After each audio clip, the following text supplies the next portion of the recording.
शुरू हुआ trending star का ट्रेंडिंग जलवा।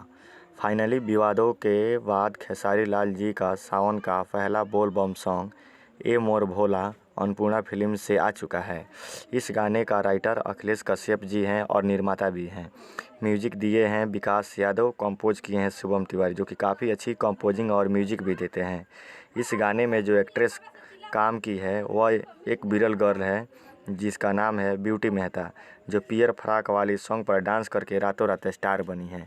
और फाइनली विवादों के बाद अब खेसारी जी अपने काम पर ध्यान दे चुके हैं और एक अच्छे सुपरस्टार की यही निशानी है कि विवादों में ज़्यादा देर ना रहकर अपने काम पर ध्यान दे और काम पर ध्यान देकर अपने भोजपुरी का नाम रोशन करें।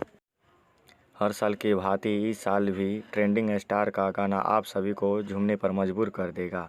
यह गाने का जितना भी तारीफ़ की जाए उतना ही कम होगा। आप सभी लोगों से विनती है कि इस गाने को आप लोग एक बार ज़रूर सुनिए। काफ़ी अच्छी आवाज़ में खेसारी जी और शिल्पी राज ने इस गाने को गाया है। ट्रेंडिंग स्टार ने तो अपना जलवा बिखेर दिया है। अब इंतज़ार है पावर स्टार पवन सिंह के गाने का, जो कि काफ़ी जल्द आप सबों के बीच देखने को मिलेगा। जो कि इनके एक भक्ति चैनल जो ओपन हुआ है, माँ अम्मा भक्ति फिल्म्स, उसी पर आने वाला है। इस गाने का नाम है हे भोले बाबा। तो आप सबों से विनती है कि कृपया जल्द से जल्द उस गाने को छोड़िए पवन सिंह की टीम से, ताकि सभी लोग गाने में व्यस्त हो जाए और विवाद को ख़त्म किया जाए। यही दोनों सुपरस्टारों से आग्रह है। कृपया इस वीडियो को लाइक